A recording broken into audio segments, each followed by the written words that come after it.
किसी ने क्या खूब कहा है, लोग दूसरों की बुराई करने में जो वक्त लगाते हैं, उस वक्त में खुद को बेहतर बनाने में काम करें तो दुनिया बदलते देर नहीं लगती है। नमस्कार दोस्तों, मेरा नाम प्रेम प्रकाश पांडे है। आज अपने चैनल पर एक नई बेहतरीन मोटिवेशनल स्टोरी लेकर के आया हूँ। आज की कहानी से हम सीखेंगे कि अपने काम या लक्ष्य पर ध्यान देने से क्या होता है। तो चलिए सुनते हैं आज की कहानी, जिसका शीर्षक है अनसुनी बुराई। और अभी तक चैनल को सब्सक्राइब नहीं किया है तो सब्सक्राइब कर लीजिए।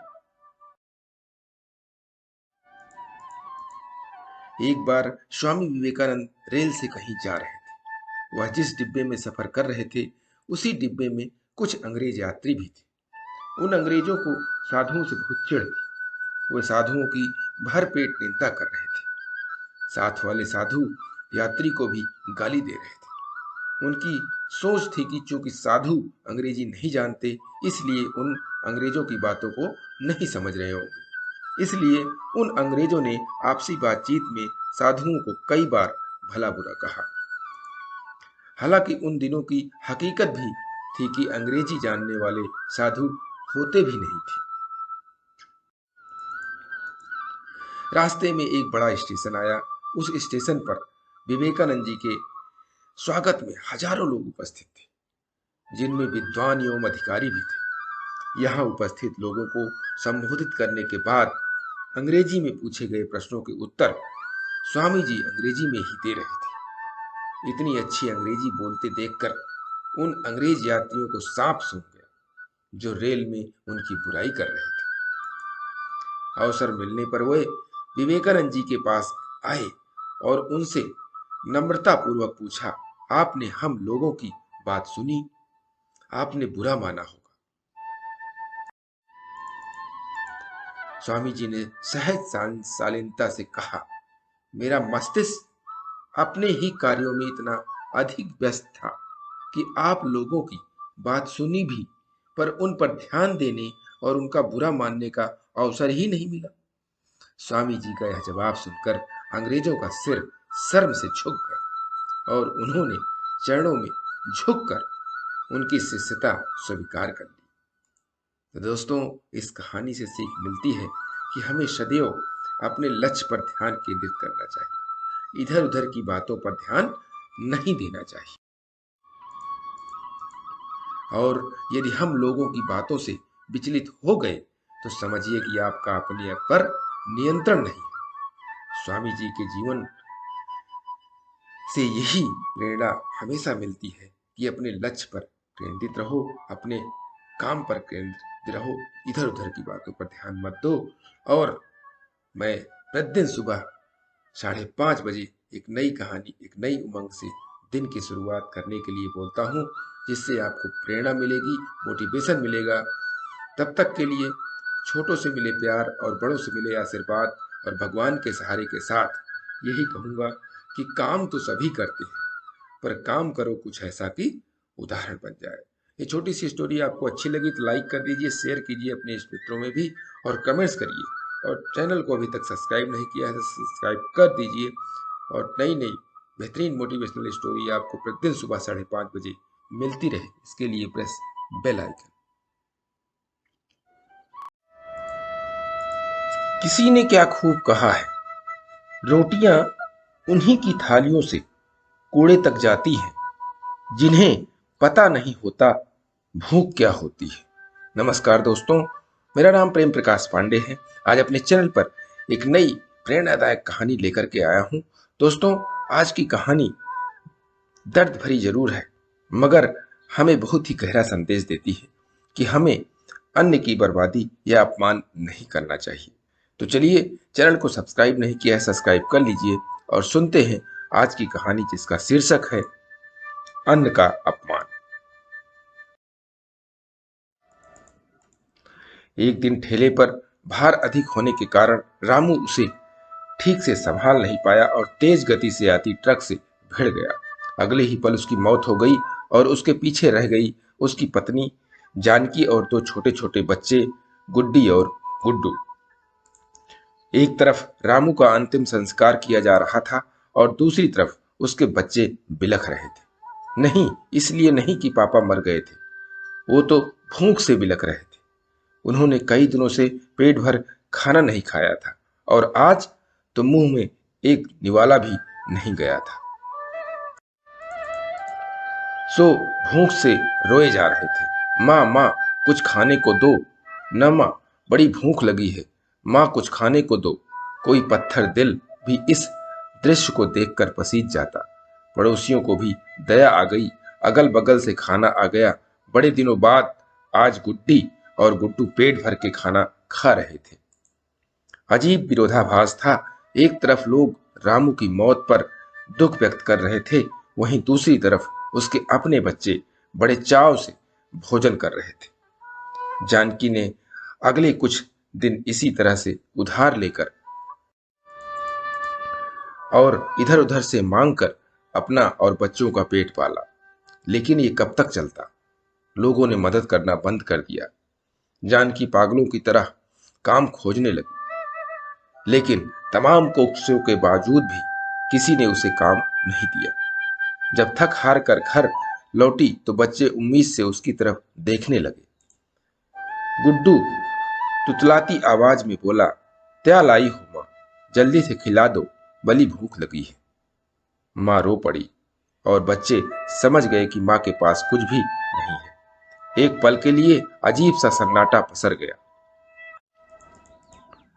फिर गुड्डी बोली, माँ, ये गुड्डू कब मरेगा? पागल हो गई है? ऐसा क्यों बोल रही है? माँ ने डांटते हुए बोला, माँ, जब पापा मरे थे तो उस दिन हम लोगों को पेट भर खाना मिला था। गुड्डू मरेगा तो फिर खाना आएगा ना? गुड्डी की बातें सुनकर माँ की आंखें फटी की फटी रह गई। उसके पास गुड्डी की बात को कोई जवाब न था। दोस्तों, ये सिर्फ एक कहानी नहीं है, ये दुनिया के करोड़ों लोगों की हकीकत है। इस पर गौर कीजिए। जिस खाने को हम थाली में ऐसे ही छोड़ देते हैं, उसकी कीमत को समझिए। बचपन से हमें अन्न का आदर करना सिखाया जाता है, लेकिन चूंकि हमने कभी असल भूख नहीं देखी होती, इसीलिए हम उसका आदर करना नहीं सीखते। एक दिन, बस एक दिन भूखा रहकर देखिए और आप करोड़ों लोगों का दर्द समझ जाएंगे। चलिए, हम प्रण करें कि हम कभी भी अन्न का अपमान नहीं करेंगे। हम कभी भी खाना बर्बाद नहीं करेंगे। हम कभी भी होटल जाकर दो लोगों के बीच चार लोगों को खाना नहीं मंगाएंगे। चलिए, अन्न को बचाएं और उसे ऐसे लोगों तक पहुंचाने का प्रयास करें जिन्हें इनकी सचमुच जरूरत है। दोस्तों, ये छोटी सी दुख भरी कहानी हमें गहरा संदेश देती है कि हमें अन्न का अपमान नहीं करना चाहिए, खाने को बर्बाद नहीं करना चाहिए। उसे प्रयास करें जितना हो सके भूखे लोगों को मिले। अगर हम बर्बाद नहीं करेंगे तो शायद उनके पास तक पहुंच जाएगा। हर एक व्यक्ति अगर इस प्रण को ले तो शायद हम उस मुहिम तक पहुंच पाए कि हर कोई भूखा न रहे। और इसके लिए आप प्रतिदिन सुबह 5:30 बजे एक नई कहानी, एक नई उमंग से करें दिन की शुरुआत। तब तक के लिए छोटों से मिले प्यार और बड़ों से मिले आशीर्वाद और भगवान के सहारे के साथ यही कहूंगा, काम तो सभी करते हैं, पर काम करो कुछ ऐसा कि उदाहरण बन जाए। ये छोटी सी स्टोरी आपको अच्छी लगी तो लाइक कीजिए, शेयर कीजिए अपने इस मित्रों में भी और कमेंट्स जरूर करिए। और चैनल को अभी तक सब्सक्राइब नहीं किया है, सब्सक्राइब कर लीजिए और नई नई बेहतरीन मोटिवेशनल स्टोरी आपको मिलती रहे, इसके लिए प्रेस बेल आइकन। किसी ने क्या खूब कहा है कि मेहनत से हर मुश्किल पार हो जाती है, मेहनत से दौलत अपार हो जाती है, मेहनत से मिल जाता है बहुत कुछ, मेहनत से पूरी हर दरकार हो जाती है। नमस्कार दोस्तों, मेरा नाम प्रेम प्रकाश पांडे है। आज अपने चैनल पर एक नई बेहतरीन प्रेरणादायक कहानी लेकर के आया हूँ। दोस्तों, आज की कहानी से हम सीखेंगे कि मेहनत करने वाले हमेशा सुखी जीवन जीते हैं और वो हमेशा खुश रहते हैं। तो चलिए, चैनल को सब्सक्राइब नहीं किया है तो सब्सक्राइब कर लीजिए और सुनते हैं आज की कहानी। जिसका शीर्षक है आओ आओ जाओ जाओ। एक गांव में एक धनी मनुष्य रहता था। उसका नाम भैरोमल था। भैरोमल के पास बहुत खेत थे। उसने बहुत से नौकर और मजदूर रखे हुए थे। भैरोमल बहुत सुस्त और आलसी था। वह कभी अपने खेतों को देखने नहीं जाता था। अपने मजदूर और नौकरों को भेजकर ही वह काम कराता था। मजदूर और बाकी नौकर मनमाना काम करते थे। वो लोग खेत पर तो थोड़ी देर काम करते थे, बाकी घर बैठे रहते, इधर उधर घूमते या गप्पे उड़ाया करते थे। खेत न तो ठीक से जोते जाते थे, न सींचे जाते थे, और न उनमें ठीक खाद ही पड़ती थी। खेतों में बीज भी ठीक से नहीं पड़ते थे, और उनकी घास तो कोई निकालता ही नहीं था। इसका फल यह हुआ कि उपज धीरे धीरे घटने लगी। थोड़े दिनों में भैरोमल गरीब होने लगा। उसी गांव में राम प्रसाद नाम का एक दूसरा किसान था। उसके पास खेत नहीं थे। वह भैरोमल के ही कुछ खेत लेकर खेती करता था, किंतु था बहुत परिश्रमी।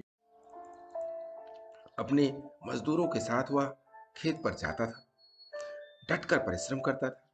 उसके खेत भली प्रकार जोते और सींचे जाते थे। अच्छी खाद पड़ती थी, खाद घास निकाली जाती थी, और बीज भी समय पर बोए जाते थे। उसके घर के लोग भी खेत पर काम करते थे। उसके खेत में उपज अच्छी होती थी। लगान देकर और खर्च करके भी वह बहुत सा अन्न बचा लेता था।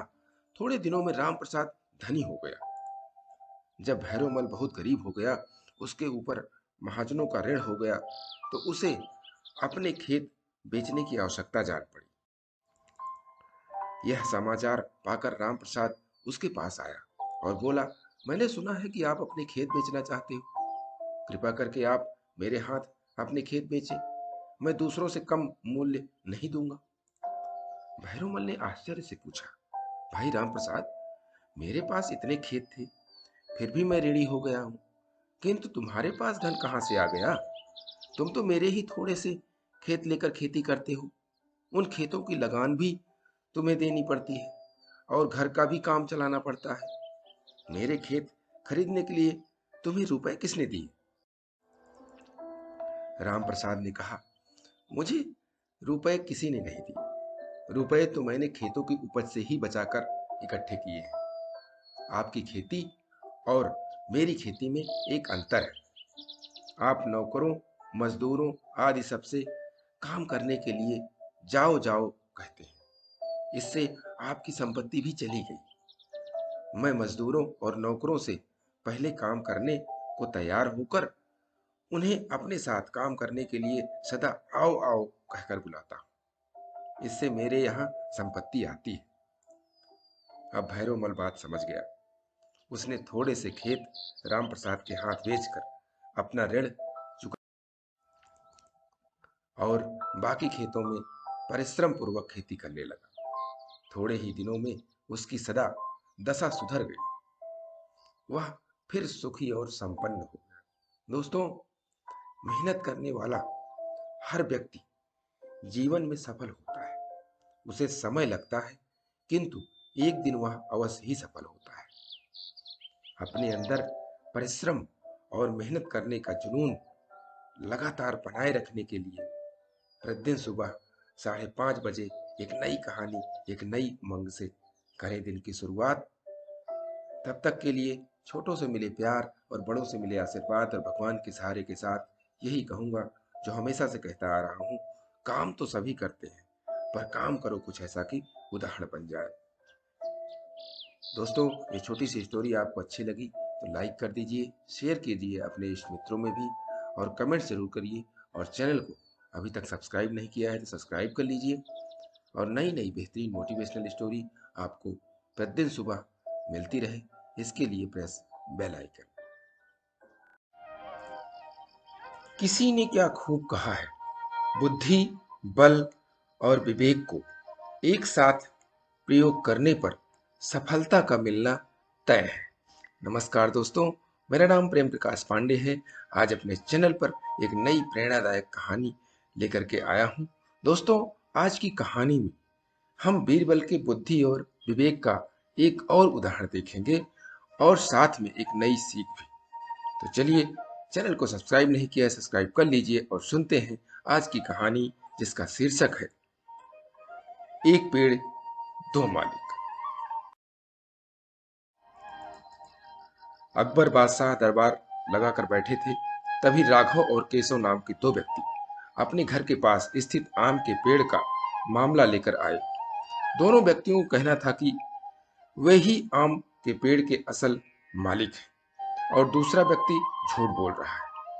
क्योंकि आम का पेड़ फलों से लदा होता है, इसलिए दोनों में से कोई उस पर से अपना दावा नहीं हटाना चाहता। मामले की सच्चाई जानने के लिए अकबर राघव और केशव के आसपास रहने वाले लोगों के बयान सुनते हैं, पर कोई फायदा नहीं हो पाता है। सभी लोग कहते हैं कि दोनों ही पेड़ को पानी देते हैं और दोनों ही पेड़ के आसपास कई बार देखे जाते थे। पेड़ की निगरानी करने वाले चौकीदारी के बयान से भी साफ नहीं हुआ कि पेड़ का असल मालिक राघव है कि केशव है, क्योंकि राघव और केशव दोनों ही पेड़ की रखवाली करने के लिए चौकीदार को पैसे देते थे। अंत में अकबर थक हार कर अपने चतुर सलाहकार मंत्री बीरबल की सहायता लेते हैं। बीरबल तुरंत ही मामले की जड़ पकड़ लेते हैं, पर उन्हें सबूत के साथ मामला साबित करना होता है कि कौन सा पक्ष सही है और कौन सा झूठा है। इसलिए वह एक नाटक रचते हैं। बीरबल आम के पेड़ की चौकीदारी करने वाले चौकीदार को एक रात अपने पास रोक लेते हैं। उसके बाद बीरबल उसी रात को अपने दो भरोसेमंद व्यक्तियों को अलग अलग राघव और केशव के घर झूठे समाचार के साथ भेज देते हैं और समाचार देने के बाद छुपकर घर में होने वाली बातचीत सुनने का निर्देश देते हैं। केशव के घर पहुंचा व्यक्ति बताता है कि आम के पेड़ के पास कुछ अज्ञात व्यक्ति पके हुए आम चुराने की फिराक में है। आप जाकर देख लीजिए। यह खबर देते वक्त केशव घर पर नहीं होता है, पर केशव के घर आते ही उसकी पत्नी यह खबर केशव को सुनाती है। केशव बोलता है, हा हा, सुन लिया, अब खाना लगा। वैसे भी बादशाह के दरबार में अभी फैसला होना बाकी है, पता नहीं हमें मिलेगा कि नहीं। और खाली पेट चोरों से लड़ने की ताकत कहाँ से आएगी।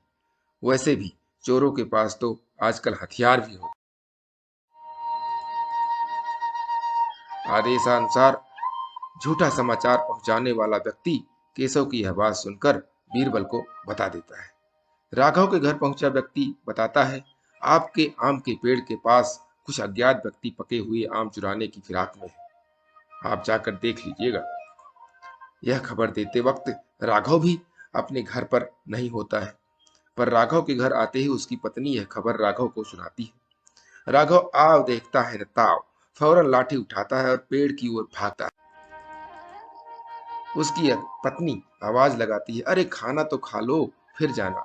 राघव जवाब देता है कि खाना भागा नहीं जाएगा, पर हमारे आम के पेड़ से आम चोरी हो गए तो वह वापस नहीं आएगा। इतना बोलकर राघव दौड़ता हुआ पेड़ के पास चला जाता है। आदेशानुसार झूठा समाचार पहुंचाने वाला व्यक्ति बीरबल को सारी बात बता देता है। दूसरे दिन अकबर के दरबार में राघव और केशव को बुलाया जाता है और बीरबल रात को किए हुए परीक्षण का वृतांत बादशाह अकबर को सुना देते हैं, जिसमें भेजे गए दोनों व्यक्ति गवाही देते हैं। अकबर राघव को आम के पेड़ का मालिक घोषित करते हैं और केशव को पेड़ पर झूठा दावा करने के लिए कड़ा दंड देते हैं तथा मामले को बुद्धि पूर्वक चतुराई से सुलझाने के लिए बीरबल की प्रशंसा करते हैं। सच ही तो है, जो व्यक्ति परिश्रम करके अपनी किसी वस्तु या संपत्ति का जतन करता है उसे उसकी परवाह होती ही है। तो दोस्तों, एक कहानी से हमें सीख मिलती है कि जिस व्यक्ति की मेहनत की कोई चीज होती है तो वह उसके लिए परेशान तो होता ही है और उसकी रक्षा भी करता है। ऐसी ही मोटिवेशनल कहानियां प्रतिदिन सुबह 5:30 बजे एक नई कहानी, एक नई उमंग से करें दिन की शुरुआत। तब तक के लिए छोटों से मिले प्यार और बड़ों से मिले आशीर्वाद और भगवान के सहारे के साथ यही कहूंगा, काम तो सभी करते हैं, पर काम करो कुछ ऐसा कि उदाहरण बन जाए। ये छोटी सी स्टोरी आपको अच्छी लगी तो लाइक कीजिए, शेयर कीजिए अपने इष्ट मित्रों में भी, और कमेंट जरूर करिए। और चैनल को अभी तक सब्सक्राइब नहीं किया, सब्सक्राइब कर लीजिए। नई नई बेहतरीन मोटिवेशनल स्टोरी आपको प्रत्येक सुबह मिलती रहे, इसके लिए प्रेस बेल आइकन। किसी ने क्या खूब कहा है, कामयाबी मुझे ना मिले ये अलग बात है, पर मैं मेहनत ही ना करूं ये गलत बात है। नमस्कार दोस्तों, मेरा नाम प्रेम प्रकाश पांडे है। आज अपने चैनल पर एक नई बेहतरीन प्रेरणादायक कहानी लेकर के आया हूं। दोस्तों, आज की कहानी से हम सीखेंगे कि जब अपनी मेहनत का पैसा बर्बाद होता है, हमें बहुत कष्ट होता है। इसीलिए फिजूल खर्ची से बचना चाहिए। तो चलिए और सुनते हैं आज की कहानी, जिसका शीर्षक है 1 रुपए की कीमत। बहुत समय पहले की बात है। सुब्रतो लगभग 20 साल का एक लड़का था और कलकत्ता की एक कॉलोनी में रहता था। उसके पिताजी एक भट्टी चलाते थे, जिसमें वे दूध को पका पका कर खोया बनाने का काम करते थे। सुब्रतो वैसे तो एक अच्छा लड़का था, लेकिन उसमें फिजूल खर्ची की एक बुरी आदत थी। वो अक्सर पिताजी से पैसा मांगा करता और उसे खाने पीने या सिनेमा देखने में खर्च कर देता। एक दिन पिताजी ने सुब्रतो को बुलाया और बोले, देखो बेटा, अब तुम बड़े हो गए हो और तुम्हें अपनी जिम्मेदारियां समझनी चाहिए। जो आए दिन तुम मुझसे पैसे मांगते हो रहते हो और उसे इधर उधर उड़ाते हो, ये अच्छी बात नहीं है। क्या पिताजी, कौन सा मैं आपसे 1000 रुपए ले लेता हूँ? चंद पैसों के लिए आप मुझे इतना बड़ा लेक्चर दे रहे हैं। इतने से पैसे तो मैं जब चाहूं आपको लौटा सकता हूँ। सुब्रतो नाराज होते हुए बोला। सुब्रतो की बात सुनकर पिताजी क्रोधित हो गए, पर वे समझ चुके थे कि डांटने फटकारने से कोई बात नहीं बनेगी। इसीलिए उन्होंने कहा, ये तो बहुत अच्छी बात है। ऐसा करो कि तुम मुझे ज्यादा नहीं, बस 1 रुपए रोज लाकर दे दिया करो। सुब्रतो मुस्कुराया और खुद को जीता हुआ महसूस कर वहां से चला गया।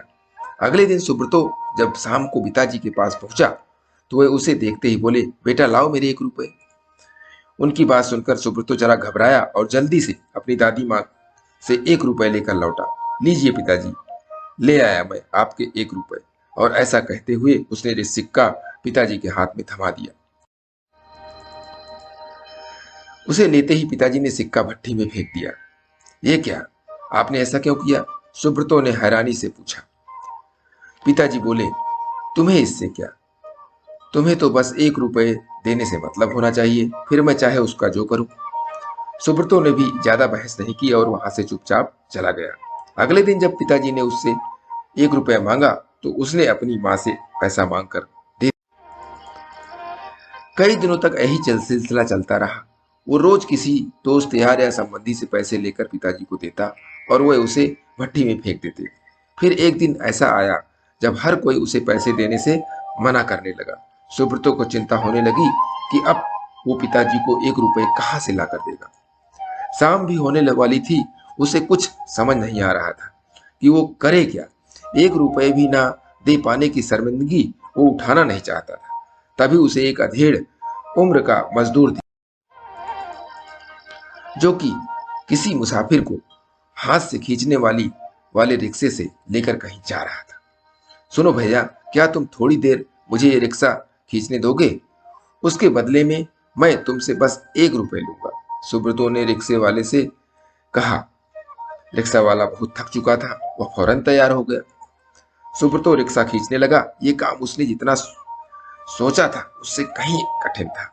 थोड़ी दूर जाने में ही उसकी हथेलियों में छाले पड़ गए, पैर भी दुखने लगे। खैर, किसी तरह से उसने अपना काम पूरा किया और बदले में जिंदगी में पहली बार खुद से 1 रुपया कमाया। आज बड़े गर्व के साथ वो पिताजी के पास पहुंचा और उनकी हथेली में 1 रुपया थमा दिए। रोज की तरह पिताजी ने रुपए लेते हुए उसे भट्टी में फेंकने के लिए हाथ बढ़ाया। रुकिए पिताजी, सुब्रतो पिताजी का हाथ थामते हुए बोला, आप इसे नहीं फेंक सकते, ये मेरे मेहनत की कमाई है। और सुब्रतो ने पूरा वाकया कह सुनाया। पिताजी आगे बढ़े और अपने बेटे को गले से लगा लिया। देखो बेटा, इतने दिनों से मैं सिक्के आग की भट्टी में फेंक रहा था, लेकिन तुमने मुझे एक बार भी नहीं रोका। पर आज जब तुमने अपनी मेहनत की कमाई को आग में जाते देखा तो एकदम से घबरा गए। ठीक इसी प्रकार जब तुम मेरी मेहनत की कमाई को बेकार की चीजों में उड़ाते हो तो मुझे भी इतना ही दर्द होता है। मैं भी घबरा जाता हूँ। इसीलिए पैसे की कीमत को समझो, चाहे वो तुम्हारे हो या किसी और के। कभी भी उसे फिजूल खर्ची में बर्बाद मत करो। सुब्रतो पिताजी की बात सुन समझ चुका था। उसने फौरन उनके चरण स्पर्श किए और अपने व्यवहार के लिए क्षमा मांगी। आज वो 1 रुपए की कीमत समझ चुका था और उसने मन ही मन संकल्प लिया कि अब वो कभी भी पैसों की बर्बादी नहीं करेगा।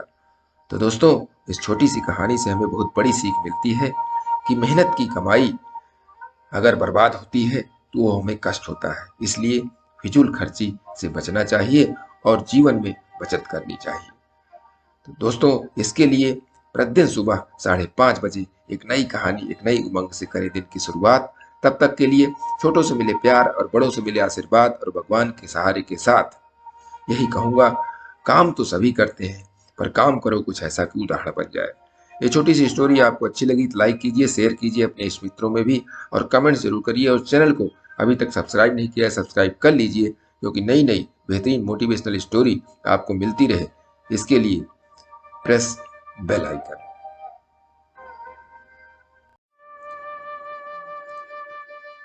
किसी ने क्या खूब कहा है, अगर जिंदगी में कामयाब होना चाहते हो तो बोलने से ज्यादा सुनने का आदत डालो।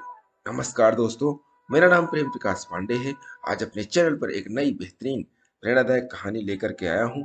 दोस्तों, आज की कहानी से हम सीखेंगे कि अपने किसी भी काम को दर्शाने के लिए आपको पूर्ण रूप से उस काम में डूबना होगा।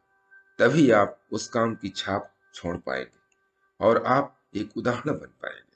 तो चलिए, चैनल को सब्सक्राइब नहीं किया है तो सब्सक्राइब कर लीजिए और सुनते हैं आज की कहानी, जिसका शीर्षक है छपाक।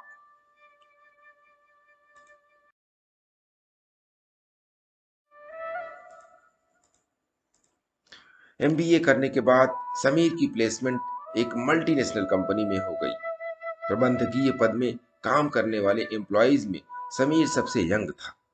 कंपनी के डायरेक्टर के सामने वह खुद को साबित करना चाहता था, पर तमाम कोशिशों के बावजूद वो कुछ ऐसा नहीं कर पा रहा था जिसका एक बड़ा इम्पैक्ट पड़े और लोग उसे नोटिस करें। अपनी इस परेशानी को डिस्कस करने के लिए एक दिन उसने अपने कॉलेज के प्रोफेसर को कृष्णन को कॉल किया। बिजी होने के कारण प्रोफेसर ने समीर को मिलकर बात करने को कहा और उसे अगले संडे को कॉलेज में बुलाया। समीर समय में पहुंचकर और दोनों कैंपस में घूमकर बात करने लगे। प्रोफेसर समीर की परेशानी समझ गए और बोले, चलो जरा स्विमिंग पूल का चक्कर लगा कर आते हैं। क्या सर, मैं आपसे इतनी बड़ी प्रॉब्लम डिस्कस कर रहा हूं और आप स्विमिंग पूल जाने की बात कर रहे हैं? समीर कुछ झुंझुलाते हुए बोला। अरे आओ तो सही। प्रोफेसर जबरदस्ती उसे अपने साथ ले गए। दोपहर का समय था, पूल बिल्कुल खाली था। प्रोफेसर बोले, चलो एक गेम खेलते हैं। करना यह है कि हमें इस पूल में हलचल पैदा करनी है। देखते हैं कौन अधिक हलचल पैदा कर लेता है। समीर को लगा कि यहाँ आकर उसने अपना समय बर्बाद कर दिया, पर वो प्रोफेसर कृष्णन की बात टाल भी नहीं सकता था। सबसे पहले तुम प्रयास करो, प्रोफेसर बोले। समीर ने इधर उधर देखा और पास ही पड़ी एक स्विमिंग पूल ट्यूब उठाकर पानी में फेंक दी। हा हा हा, प्रोफेसर हंसते हुए बोले, इससे तो बस थोड़ी सी लहरें बनी है। क्या अपने प्रयासों से तुम बस इतनी सी ही हलचल पैदा कर सकते हो? यह सुनकर समीर थोड़ा गुस्से में आ गया और झट से साइड में पड़ी एक चेयर उठाई और पानी में फेंक दी। प्रोफेसर मुस्कुराते हुए बोले, अच्छा है, ये प्रयास पहले वाले से बेहतर है। देखो इस बार का इम्पैक्ट पहले से ज्यादा और इसकी लहरें भी दूर तक गई हैं। ठीक है सर, तो क्या अब हम यहाँ से चलें? समीर बोला। प्रोफेसर ने फौरन जवाब दिया, नहीं, अभी खेल खत्म नहीं हुआ है। क्या तुम एक और प्रयास करना चाहोगे? समीर जो भी हो रहा था उससे खुश नहीं था। वह खींचते हुए बोला, नहीं सर, अब यहाँ और कुछ नहीं पड़ा है जो मैं इस पूल में फेंकूं। क्यों नहीं आप ही कोई प्रयास करके देख लेते हैं? अगले ही पल प्रोफेसर अपने कपड़े उतारने लगे और दौड़कर पानी में एक छलांग लगा दी। छपाक! पूल में हलचल ही हलचल मच गई। समीर भौचक्का था। उसे ऐसा कुछ होने की उम्मीद नहीं थी। कुछ समझे समीर? प्रोफेसर पानी से निकलते हुए बोले जा रहे थे। यह स्विमिंग पूल दरअसल हमारे एरिया ऑफ वर्क है, जहां हम काम करते हैं, को दर्शाता है। और अगर हमें इसमें मैक्सिमम इम्पैक्ट डालना है तो अपने काम से पूरे इकोसिस्टम में रिपल्स क्रिएट करनी होगी। और इसके लिए हमें उस काम में डूबना होगा। हमें उसमें अपना सब कुछ लगा देना होगा, अधमने मन से। और छोटे छोटे प्रयास तो हर कोई कर लेता है। हमें जी जान से अपने काम को अपना सर्वश्रेष्ठ देना होगा, और तब ये दुनिया हमें नोटिस किए बिना नहीं रह पाएगी। समीर प्रोफेसर की बात अच्छी तरह से समझ चुका था। वह एक नए जोश के साथ शहर की ओर वापस लौट रहा था। उसे पता था कि अब उसे क्या करना है। तो दोस्तों, हमें चाहे जिस फील्ड से हो, अगर हमें अपनी फील्ड में नाम कमाना है, अपना प्रभाव छोड़ना है, तो हमें ऑर्डिनरी से ऊपर उठना होगा। और ऐसा करने के लिए हमें एक्स्ट्रा ऑर्डिनरी इफर्ट करने होंगे, वरना हमारा काम तो होगा लेकिन नाम नहीं होगा। तो दोस्तों, कहते हैं ना कि सफल तो सभी हैं, लेकिन सफलता इतिहास बन जाए उसी को जाना जाता है। इसके लिए आपको अपना 100% देना होगा, क्योंकि 10% 20% तो सभी देते हैं। 100% प्रयास करने के लिए प्रतिदिन सुबह 5:30 बजे एक नई कहानी, एक नई उमंग से करें दिन की शुरुआत। तब तक के लिए छोटों से मिले प्यार और बड़ों से मिले आशीर्वाद और भगवान के सहारे के साथ यही कहूंगा, काम तो सभी करते हैं, पर काम करो कुछ ऐसा कि उदाहरण बन जाए। ये छोटी सी स्टोरी आपको अच्छी लगी, लाइक कीजिए, शेयर कीजिए अपने इष्ट मित्रों में भी, और कमेंट जरूर करिए। और चैनल को अभी तक सब्सक्राइब नहीं किया है, सब्सक्राइब कर लीजिए। और नई नई बेहतरीन मोटिवेशनल स्टोरी प्रत्येक सुबह आपको मिलती रहे, इसके लिए प्रेस बेल आइकन।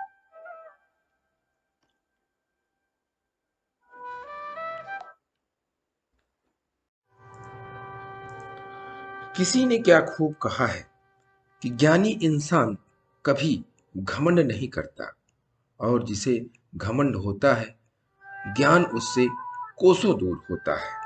नमस्कार दोस्तों, मेरा नाम प्रेम प्रकाश पांडे है। आज अपने चैनल पर एक नई बेहतरीन प्रेरणादायक कहानी लेकर के आया हूँ। दोस्तों, आज हम मानवता के महान पुजारी रामकृष्ण परमहंस जी के प्रेरक प्रसंग पर आधारित कहानी सुनाते हैं, जिनकी शरण में आए नरेंद्र नाम का एक साधारण बालक को उन्होंने उसे स्वामी विवेकानंद बना दिया, और उनकी दी हुई शिक्षा से पूरे विश्व को प्रकाशमान किया। तो चलिए, चैनल को सब्सक्राइब नहीं किया है, सब्सक्राइब कर लीजिए और सुनते हैं आज की कहानी, जिसका शीर्षक है छुआछूत।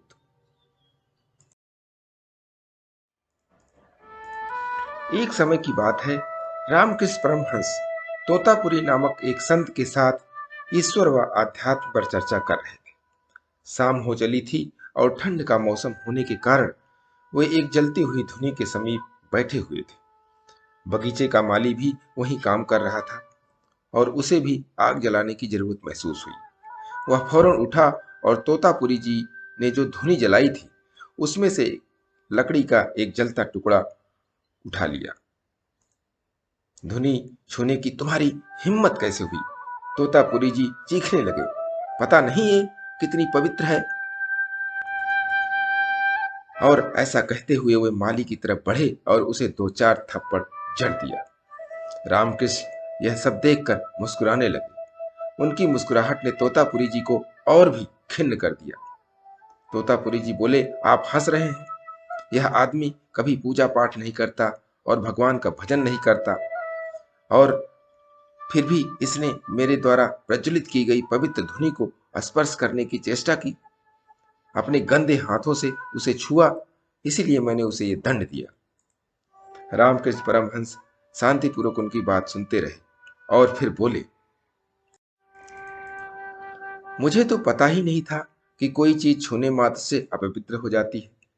अभी कुछ ही क्षण पहले आप ही तो हमें एको ब्रह्मा द्वितीयो नास्ति का पाठ पढ़ा रहे थे। आप ही तो समझा रहे थे कि ये संसार, सारा संसार, ब्रह्मांड ब्रह्मा के प्रकाश प्रतिबिंब के अलावा और कुछ भी नहीं है। और अभी आप अपने माली के धुनी स्पर्श कर देने मात्र से अपना सारा ज्ञान भूल गए और उसे मारने तक लगे। भला मुझे इस पर हंसी नहीं आएगी तो और क्या होगा। परमहंस जी गंभीरता से बोले, इसमें आपका कोई दोष नहीं है। आप जिससे हारे हैं वो कोई मामूली शत्रु नहीं है, वो आपके अंदर का अहंकार है, जिसे जीत पाना सरल नहीं है। तोतापुरी जी अब अपनी गलती समझ चुके थे। उन्होंने सौगंध खाई कि अब वो अपने अहंकार का त्याग देंगे और कभी भी छुआछूत और ऊंच नीच का भेदभाव नहीं करेंगे। दोस्तों, रामकृष्ण परमहंस जी के प्रेरक प्रसंग से हमें सीखने को मिलता है कि अहंकार किसी भी चीज के लिए कभी नहीं करना चाहिए और जो ज्ञान हमने प्राप्त किया है उसे पहले अपने ऊपर लागू करना चाहिए, तभी इस संसार में हमारा सम्मान बढ़ेगा। जैसा रामकृष्ण परमहंस जी के शिष्य नरेंद्र ने किया और वह स्वामी विवेकानंद जी के नाम से पूरे विश्व में प्रसिद्ध हुए। इसीलिए अपने अंदर के अहंकार को त्यागने और समाज में अपना अलग स्थान पाने के लिए प्रतिदिन सुबह 5:30 बजे एक नई कहानी, एक नई उमंग से करें दिन की शुरुआत। तब तक के लिए छोटों से मिले प्यार और बड़ों से मिले आशीर्वाद और भगवान के सहारे के साथ यही कहूंगा, काम तो सभी करते हैं पर काम करो कुछ ऐसा कि उदाहरण बन जाए। ये छोटी सी स्टोरी आपको अच्छी लगी तो लाइक कीजिए, शेयर कीजिए अपने मित्रों में भी और कमेंट जरूर करिए। और चैनल को अभी तक सब्सक्राइब नहीं किया है, सब्सक्राइब कर लीजिए और नई नई बेहतरीन मोटिवेशनल स्टोरी प्रत्येक सुबह 5:30 बजे आपको मिलती रहे, इसके लिए प्रेस बेल आइकन। किसी ने क्या खूब कहा है, डूब कर मेहनत करो अपने आज में, ताकि कल जब उभरो सबसे अलग निखरो। नमस्कार दोस्तों, मेरा नाम प्रेम प्रकाश पांडे है। आज अपने चैनल पर एक नई बेहतरीन प्रेरणादायक कहानी लेकर के आया हूं। दोस्तों, आज की कहानी से हम सीखेंगे कि भविष्य को सुनहरा बनाने के लिए वर्तमान में मिल रही कठिनाइयों और समस्याओं से घबराना नहीं चाहिए, उसे स्वीकार करते हुए आगे बढ़ते रहना चाहिए। तो चलिए, चैनल को सब्सक्राइब नहीं किया है तो सब्सक्राइब कर लीजिए और सुनते हैं आज की कहानी, जिसका शीर्षक है छेनी और हथौड़ी।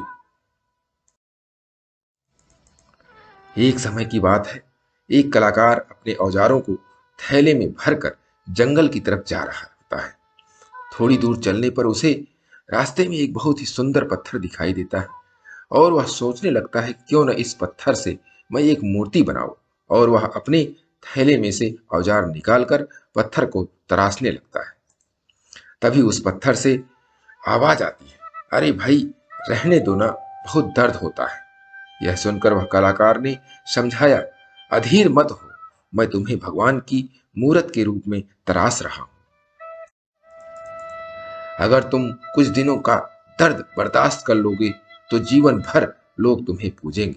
दूर दूर से लोग तुम्हें दर्शन करने आएंगे। दिन रात पुजारी तुम्हारी देखभाल में लगे रहेंगे। और ऐसा कहकर उसने अपने औजार उठाए ही थे कि पत्थर क्रोधित होते हुए बोला, मुझे मेरी जिंदगी खुद जीने दो।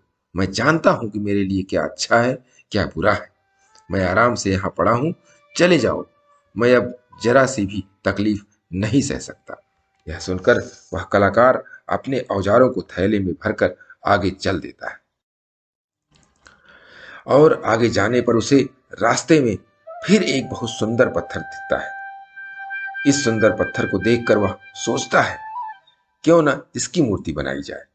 और वह अपने थैले में से औजारों को निकालकर एक भगवान की मूर्ति तराशने लगता है।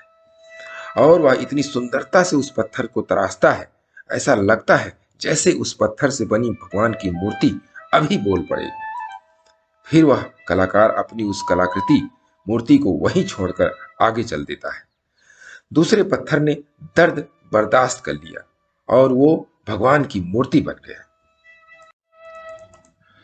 चलते चलते वह कलाकार एक गांव में पहुंचता है और देखता है कि उस गांव में एक बहुत ही सुंदर मंदिर का निर्माण हुआ होता है और वहां के लोग आपस में बातचीत कर रहे होते हैं कि मंदिर का निर्माण हो चुका है, लेकिन अभी मूर्ति का निर्माण नहीं हुआ है। मूर्ति कहाँ से लाए? तभी वह कलाकार सरपंच जी से बोलता है कि सरपंच जी, आप बिल्कुल चिंता न करें, आप जंगल के इस रास्ते पर चले जाएं, आपको वहां एक बहुत सुंदर मूर्ति मिल जाएगी। मैंने उसे अभी तराशा है, आप उस मूर्ति को इस मंदिर में स्थापित कर सकते हैं। यह सुनने के बाद सरपंच जी गांव के कुछ लोगों के साथ उसकी बताई जगह पर चल दिए और उन्हें मूर्ति मिल जाती है और वह मूर्ति लाकर मंदिर में स्थापित कर देता है। अब लोग आते हैं, मूर्ति के सामने मन्नत मांगते हैं, अपना सर झुकाते हैं। लोग रोज उसे फूल माला चढ़ाने लगे, दूर दूर से लोग उसके दर्शन करने आने लगे। मंदिर में नारियल फोड़ने के लिए कोई जगह नहीं होती। तब सरपंच जी के मन में विचार आता है कि नारियल फोड़ने के लिए मंदिर के बाहर एक पत्थर होना चाहिए। तभी वह कलाकार उस सरपंच जी को बताता है कि उसी इस जगह पर एक पत्थर और है। वह सुनने के बाद गांव के सरपंच जी वह पत्थर जंगल से उठा लाते हैं और मंदिर के बाहर रख देते हैं। अब मंदिर में जो भी कोई पूजा करने आता है उस पत्थर के ऊपर नारियल फोड़ता है। फिर एक दिन दोपहर के वक्त जब मंदिर में कोई नहीं हो रहता, तो दोनों पत्थर एक दूसरे से बात कर रहे होते हैं कि जिस पत्थर पर आज सब नारियल फोड़ रहे थे, वह पत्थर मूर्ति वाले पत्थर से बोलता है, अरे वो पत्थर, तेरी क्या किस्मत है, तुझे आज भगवान बनाकर पूजा जा रहा है, तेरी आज इतनी आरती उतारी जा रही है। यह सुनने के बाद मूर्ति वाला पत्थर बोलता है, अगर तुमने मेरी तरह दर्द सहन कर लिया होता तो आज तू यहां बैठा होता, मेरी जगह पर। दोस्तों, दुनिया में दो तरह के लोग होते हैं। एक वे जो कठिन परिश्रम करते समय जो समस्याएं या दिक्कतें या कठिनाइयां या दर्द मिलता है उससे दूर नहीं भागते और उसका सामना करते हुए आगे बढ़ जाते हैं। और दूसरे वे इंसान होते हैं जो दर्द नहीं लेना चाहते, वे जिस परिस्थिति या माहौल में जी रहे होते हैं उसी में रहना चाहते हैं।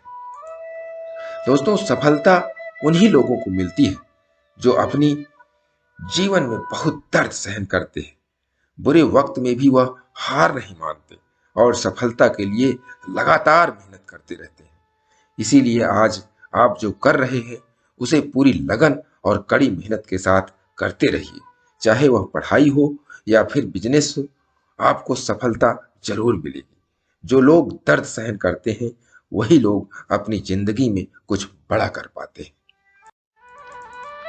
एक बात और दोस्तों, मूर्ति बनाने वाले कलाकार की तरह हमारे माँ बाप भी कभी कभी हमें सही रास्ते पर लाने के लिए डांटते हैं और कठोर कदम उठाते हैं, जो हमें भविष्य में एक अच्छा इंसान बनने के लिए होता है।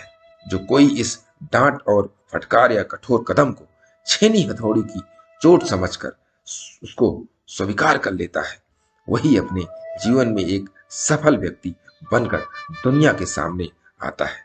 तो दोस्तों, छेनी हथौड़ी की मार को सहते रहिए और अपने भविष्य को सुनहरा बनाते रहिए। इसके लिए प्रतिदिन सुबह 5:30 बजे एक नई कहानी, एक नई उमंग से करें दिन की शुरुआत। तब तक के लिए छोटों से मिले प्यार और बड़ों से मिले आशीर्वाद और भगवान के सहारे के साथ यही कहूंगा, काम तो सभी करते हैं पर काम करो कुछ ऐसा कि उदाहरण बन जाए। ये छोटी सी स्टोरी आपको अच्छी लगी, लाइक कीजिए, शेयर कीजिए अपने इस मित्रों में भी और कमेंट जरूर करिए। और चैनल को अभी तक सब्सक्राइब नहीं किया, सब्सक्राइब कर लीजिए और नई नई बेहतरीन मोटिवेशनल स्टोरी आपको पाने के लिए प्रेस बेल आइकन। किसी ने क्या खूब कहा है, जीवन में 3 चीजें जरूर अर्जित करें, विश्वास, संतोष और स्वास्थ्य।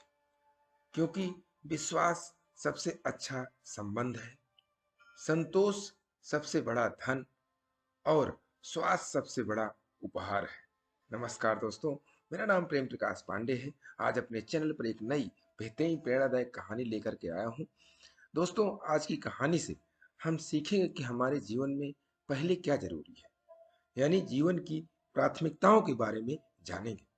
तो चलिए, चैनल को सब्सक्राइब नहीं किया है, सब्सक्राइब कर लीजिए और सुनते हैं आज की कहानी, जिसका शीर्षक है जीवन की प्राथमिकता। संदीप परेशान होकर अपने गुरु के पास जाता है और कहता है, गुरु जी, आपने हमेशा समझाया है कि मेहनत और लगन से काम करते रहो, सफलता मिलती रहेगी। मैं मेहनत और लगन से काम कर रहा हूँ, मुझे सफलता भी मिल रही है, लेकिन उस सफलता के साथ जो खुशी जुड़ी होती है, जो सुकून जुड़ा होता है, वह मुझे नहीं मिल पा रहा। मेरा बेटा एक बड़े स्कूल में पढ़ रहा है, मैं एक महंगा घर भी खरीद चुका हूँ, आपके बताए मेहनत के रास्ते पर चल रहा हूँ, लेकिन खुश नहीं। गुरुजी, मैं खुश कैसे रहूं? कृपया मेरी मदद कीजिए। गुरुजी मुस्कुराते हुए अंदर कमरे में गए और अपने हाथ में 3 गेंद लेकर आए, जिसमें से एक कांच की गेंद थी, एक रबड़ की गेंद थी, एक चीनी मिट्टी की। गुरुजी ने उन गेंदों को संदीप के हाथों में दिया और कहा, तुम इन गेंदों को लगातार एक के बाद एक हवा में उछालते रहो और किसी भी समय कम से कम एक गेंद हवा में जरूर होनी चाहिए। संदीप थोड़ा हैरान तो हुआ, लेकिन गुरुजी की बात मानता चला गया। उसने चुपचाप तीनों गेंद उठाई और एक के बाद एक हवा में उछालने लगा। कुछ देर तक तो वो बैलेंस बना पाया, लेकिन जल्द ही उसका संतुलन बिगड़ने लगा। उसने जैसे तैसे कांच और रबड़ की गेंद तो पकड़ ली, पर वह चीनी मिट्टी की गेंद पकड़ता तो कोई न कोई गेंद नीचे गिर जाती। अब ऐसे में उसने तेजी से निर्णय लिया और रबड़ की गेंद को हाथ से छोड़कर चीनी मिट्टी वाली गेंद पकड़ ली, क्योंकि वह उन तीनों बालों में से सबसे कीमती थी और रबड़ की गेंद नीचे गिरकर भी टूटती नहीं। मतलब रबड़ की गेंद फेंकते हुए उसने कांच की और चीनी मिट्टी की गेंद को बचा लिया, पर फिर भी वह निराश था, क्योंकि वह गुरुजी का दिया काम ढंग से नहीं कर पाया। गेंद गिरते ही वह गुरुजी की ओर पलटा। उसने देखा कि गुरुजी मुस्कुरा रहे हैं। गुरुजी उसके पास आए और उससे पूछा,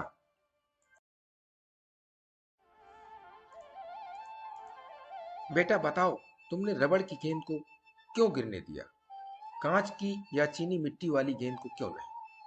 तब संदीप ने गुरुजी से बोला, गुरुजी, चीनी मिट्टी वाली गेंद सबसे ज्यादा कीमती थी, इसीलिए मैंने उसको पकड़ने की सोची, और अगर कांच की या चीनी मिट्टी की बोल नीचे गिर जाती तो वो टूट जाती, इसीलिए मैंने इन दोनों को नहीं छोड़ा, बल्कि रबड़ की गेंद छोड़ दी, क्योंकि रबड़ की गेंद गिरने पर कोई नुकसान नहीं होता। गुरुजी उसका जवाब सुनते हुए फिर मुस्कुराए और बोले, बेटा तुमने अपनी समस्या का समाधान खुद ही ढूंढ लिया है। यह तीनों गेंदों तुम्हारे जीवन की प्राथमिकताओं की तरह है। यह चीनी मिट्टी वाली गेंद तुम्हारे परिवार, तुम्हारी सोच और तुम्हारी भावनाओं की तरह है। यह कांच की बॉल तुम्हारा काम, तुम्हारी नौकरी, तुम्हारे पैसे, तुम्हारी सुख सुविधाओं के साधन है। और यह रबड़ की गेंद तुम्हारी उन चीजों की तरह है जो अगर तुम्हारी जिंदगी में ना हुई हो तब भी तुम आराम से जी सकते हो, जैसे कि तुम्हारा महंगा मोबाइल, महंगी कार, या कोई महंगी घड़ी, या फिर महंगे शौक। तुमने अपनी जिंदगी में कांच की गेंद और रबड़ की गेंद दोनों को महत्व दिया।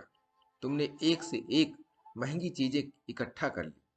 भौतिकता की चकाचौंध में तुम इतना खो गए कि अपने परिवार की तरफ, अपने रिश्तों की तरफ, यहाँ तक कि खुद अपनी भावनाओं की तरफ भी ध्यान नहीं दिया। इसीलिए आज तुम खुश नहीं हो। मेहनत करते रहो, आगे बढ़ते रहो, लेकिन अपनी प्राथमिकताओं को स्पष्ट रखो। जब भी मन परेशान हो, जब भी किसी चीज को संतुलन ना कर पाओ और मजबूरन कोई न कोई गेंद छोड़नी पड़े, तो रबड़ की गेंद छोड़ दो। खुशियां नहीं रुकेंगी। पर आज तुम ही नहीं, संदीप, ज्यादातर लोग रबड़ की गेंद को इतना मजबूती से पकड़ लेना चाहते हैं कि चीनी मिट्टी और कांच की गेंद उनके हाथ से छूट ही जाती है। काम के पीछे, पैसों के पीछे इतना भी मत भागो कि खुशियां पीछे छूट जाए। तो दोस्तों, इस छोटी सी कहानी से गुरु जी ने हमें बहुत बड़ी सीख देते हुए हमें जीवन की प्राथमिकताओं के बारे में बताया। इन प्राथमिकताओं को जानने समझते रहने के लिए, बनाने के लिए प्रतिदिन सुबह 5:30 बजे एक नई कहानी, एक नई उमंग से दिन की शुरुआत करते रहें। तब तक के लिए छोटों से मिले प्यार और बड़ों से मिले आशीर्वाद और भगवान के सहारे के साथ यही कहूँगा, काम तो सभी करते हैं, पर काम करो कुछ ऐसा कि उदाहरण बन जाए। ये छोटी सी स्टोरी आपको अच्छी लगी तो लाइक कीजिए, शेयर कीजिए अपने इष्ट मित्रों में भी, और कमेंट जरूर करिए। और चैनल को अभी तक सब्सक्राइब नहीं किया है, सब्सक्राइब कर लीजिए, और नई नई बेहतरीन मोटिवेशनल स्टोरीज आपको मिलती रहे, इसके लिए प्रेस बेल आइकन। किसी ने क्या खूब कहा है, बहुत से लोग खुद की ताकत से अनजान होते हैं, इसीलिए जिंदगी की समस्याओं से परेशान होते हैं। नमस्कार दोस्तों, मेरा नाम प्रेम प्रकाश पांडे है। आज अपने चैनल पर एक नई बेहतरीन प्रेरणादायक कहानी लेकर के आया हूं। दोस्तों, आज की कहानी महात्मा बुद्ध जी के प्रेरक प्रसंग पर आधारित है, जिन्होंने हमें जीवन में रहने वाली या आने वाली समस्याओं के बीच रहकर जीवन को कैसे जिए, इसके बारे में बताया है। तो चलिए, चैनल को सब्सक्राइब नहीं किया है तो सब्सक्राइब कर लीजिए और सुनते हैं आज की कहानी, जिसका शीर्षक है जीवन की समस्या। एक बार एक गांव में एक किसान अपने दुखों से बहुत दुखी था। किसी ने उसको बताया कि तुम अपने दुखों के समाधान के लिए गौतम बुद्ध की शरण में जाओ, वह तुम्हारे सभी दुखों का समाधान कर देंगे। यह सुनकर वह किसान बुद्ध की शरण में चल पड़ा। वह गौतम बुद्ध के पास पहुंचा और कहा, हे महात्मा, मैं एक किसान हूं और मैं अपनी जीविका चलाने के लिए खेती करता हूं, लेकिन कई बार वर्षा पर्याप्त नहीं होती है और मेरी फसल बर्बाद हो जाती है। किसान ने आगे कहा कि मैं विवाहित हूं, मेरी पत्नी मेरा ख्याल रखती है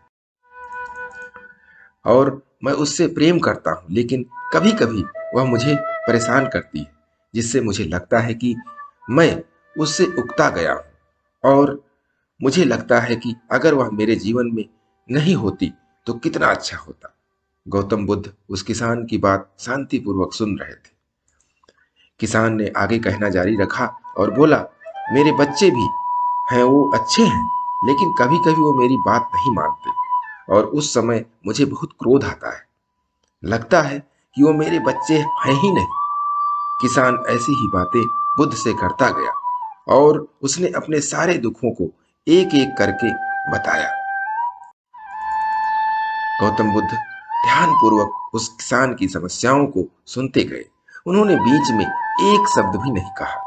किसान अपनी समस्याएं बताता चला गया और आखिर में किसान के पास बताने को कोई भी समस्या नहीं बची।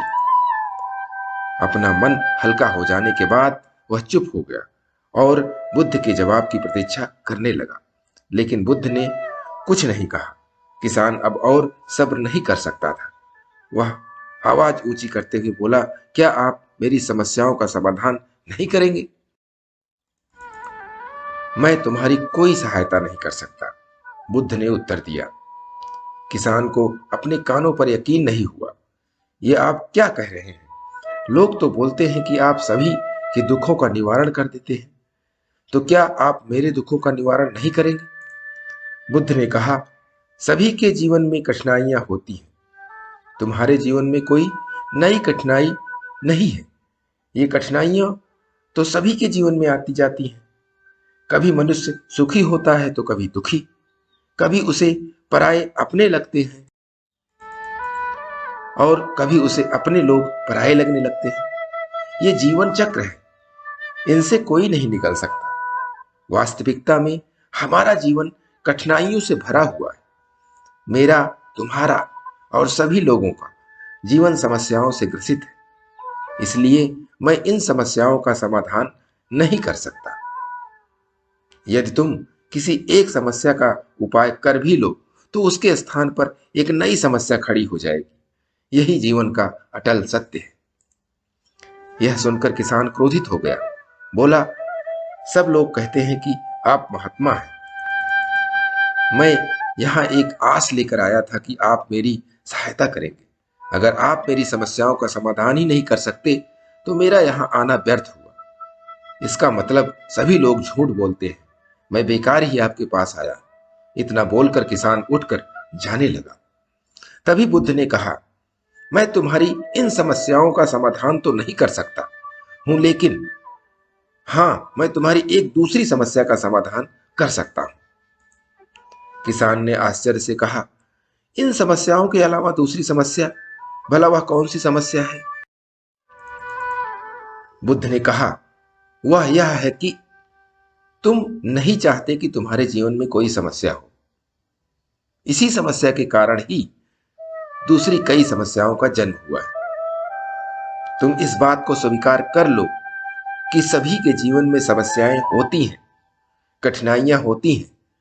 तुम सोचते हो कि तुम इस दुनिया में सबसे ज्यादा दुखी हो और तुम्हारे जीवन जितना कोई और दुखी नहीं है।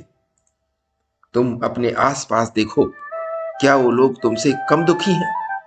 तुम्हें अपना दुख बड़ा लगता है, लेकिन जो लोग तुम्हारे आसपास रहते हैं उनको उनका दुख बड़ा लगता है। इस दुनिया में सभी को अपना दुख बड़ा लगता है, चाहे दुख छोटा हो या फिर बड़ा हो, लेकिन वह जिसके साथ घट रहा है उसके लिए वह दुख बड़ा प्रतीत होता है। अगर तुम ध्यानपूर्वक देखोगे तो समझ जाओगे कि यह जीवन सुख दुख से भरा हुआ है।